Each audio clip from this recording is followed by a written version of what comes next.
Untuk kita semua, terima kasih atas kesempatan yang diberikan kepada saya. Perkenalkan, nama saya Clarine, NIM 1703080009, kelas A reguler sore, jurusan Sosiologi semester 7. Baik, di sini saya akan membahas buku review ke-7, mata kuliah kajian seminar masalah-masalah sosial. Majalah IME menyatakan dekade pertama abad ini dekade dari neraka. Dekade ini sama mengerikannya dengan dekade masa damai di seluruh negara sejarah. Itu adalah satu dekade definisikan oleh teror, perang, bencana alam, ledakan ekonomi, dan bus, ketakutan, ketidakamanan, pembagian, penurunan tengah kelas, dan peredupan Amerika Dream. Berikut adalah beberapa indikator meningkatnya besarnya masalah sosial selama dekade yang penuh gejolak ini. Server 2009, Mayor 2009, Hampson 2009. Pemilihan presiden 2000 adalah yang paling memecah belah dan membingungkan dalam sejarah Amerika, dengan George W. Bush terpilih meskipun ia memiliki 5.000 lebih sedikit suara dari Al Gore.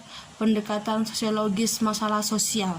Bab 1 Ekonomi Politik, bagian 1 dari masalah sosial.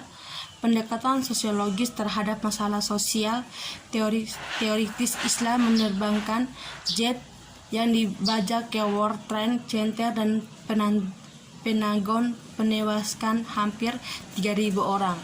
Amerika Serikat menginvasi Afghanistan pada tahun 2001 dan pada Kongres 202 tindakan militer resmi terhadap Irak. Perang ini menelan biaya sekitar 2 triliun, kehidupan lebih dari 5.000 orang Amerika, dan tidak diketahui ratusan ribu dan Afghanistan, dan lebih lanjut destabilisasi Timur Tengah. Badai karantina menghancurkan Gulf Coast pada tahun 2005, bencana alam terbesar dalam sejarah Amerika Serikat, menyebabkan 1.500 kematian, 100 militer dalam kerusakan, dan pemindahan ratusan ribu orang. Leves melindungi New Orleans diketahui tidak memadai sebelum badai, dan mereka tidak memegang tanggapan oleh pemerintah federal dan negara bagian sangat tidak memadai serta bencana. Pasar saham 26% selama dekade ini pada tahun 2008 saja. Dow turun 34% dan 500 turun. Pengangguran lebih dari 2 kali lipat menjadi 10% pada akhir dekade, 38,5%, yang terburuk menurun sejak tahun 1930-an. Penciptaan lapangan kerja bersih untuk dekade ini adalah 0. Dalam beberapa dekade terakhir, pekerjaan rata-rata keuntungan penciptaan adalah 20%.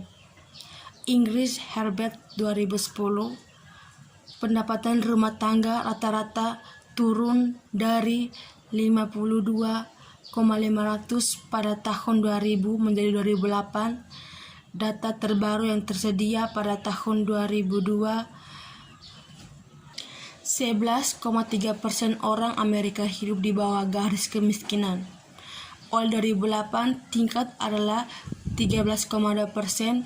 Persentase orang Amerika tanpa asuransi kesehatan naik dari 13,7% menjadi 15,4%. Gelembung perumahan meledak, meninggalkan 23% pemilik rumah berutang lagi dari hipotek mereka bernilai. Kapalitan dan penyitaan individu naik tajam. Banyak perusahaan besar seperti Kmart, United Airlines, Circuit City, Lehman Brothers, General Motors, dan Chase bangkrut. Selama dekade, harga 1 barel minyak pergi dari 190 dan berakhir 2009 di atas 70, menegakkan ekonomi nasional populasi akan total 16 juta, bukan 44 juta hari ini, dan Asia Amerika akan berjumlah 2 juta, bukan 13 juta. Samuelson 2006. Pada tahun 2043, campuran ras etnis akan sedemikian rupa sehingga non-kulit putih akan melampaui orang kulit putih sebagai mayoritas numerik. Meningkatnya jumlah non-kulit putih kemungkinan akan memicu kerusuhan ras etnis di antara mereka karena mereka mengalami diskriminasi dan pekerjaan penghasilan rendah dan mengadakan di antara kelahiran asli yang takut bahwa upah rendah imigran baru-baru ini baik mengambil pekerjaan mereka atau menjaga upah mereka rendah. Dengan tambahan jutaan imigran yang ditambahkan dalam beberapa dekade mendatang, sebelumnya daerah dan kota kecil akan mulai menghadapi tantangan penduduk etnis dan ras baru. Abu-abu Amerika setelah tahun 2030, salah satu dari 5 penduduk AS akan setidaknya 65 mirip dengan proposisi di Florida saat ini. Peningkatan jumlah lansia dan menyebabkan masalah dengan pendanaan jaminan sosial dan Medicare. Beban yang lebih besar bagi kaum muda untuk menduduk orang tua melalui program-program ini. Ini membagi antara pekerjaan yang mendukung yang lama dengan pajak pengajian akan memilih ras seperti generasi dimensi karena para pekerja akan semakin orang kulit berwarna dan orang tua sangat putih. Harden 2006. Kesenjangan ketimpangan hari ini kekayaan dan pendapatan orang kaya meningkat sementara pendapatan pekerjaan merosot. Kesenjangan ketimpangan sekarang adalah pada tingkat rekor mengakibatkan kelas menengah berkurang. Dalam kata-kata Bill Moyers, ekonomi AS telah mengalami pergeseran drastis dari yang didominasi oleh manufaktur ke satu sekarang ditandai dengan pekerjaan layanan dan pengumpulan, penyimpanan, dan penyebaran informasi.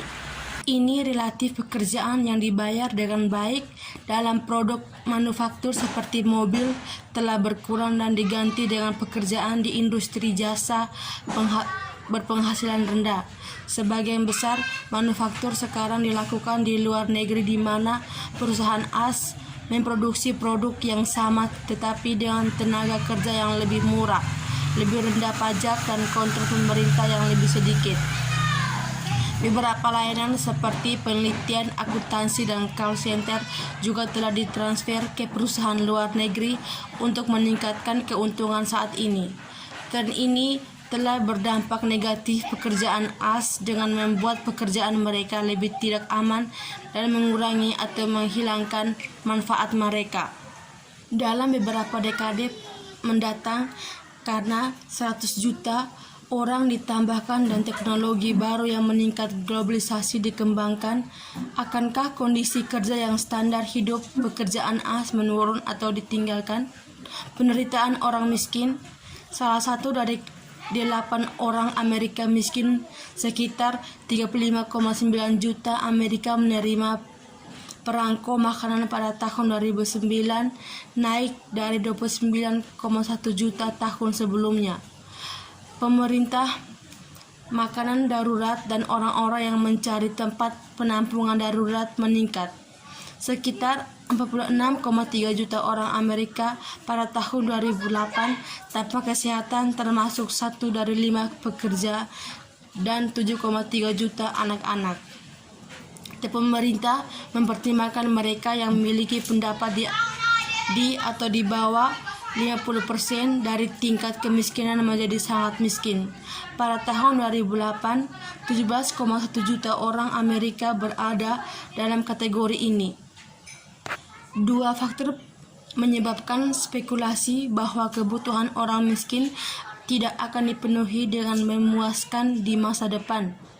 Pertama, tren ini untuk pemerintah federal untuk mengurangi program jaringan pengaman untuk membantu masyarakat miskin.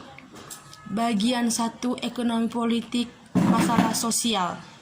Baik, di sini saya akan membahas melihat lebih dekat kesehatan wanita dan anak-anak mereka.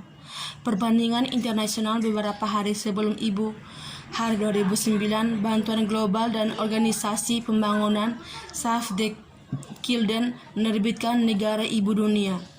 Peringkat 26 dikembangkan negara-negara dan 99 negara di negara berkembang pada 10 langkah-langkah yang berkaitan dengan perempuan dan anak-anak mereka, pendidikan mereka, dan status politik. Peringkat Swedia nomor 1 sebagai tempat terbaik untuk menjadi seorang ibu, dan negara-negara bagian berada di peringkat ke-27. Baik, sekian dari saya. Terima kasih banyak. Tuhan Yesus memberkati.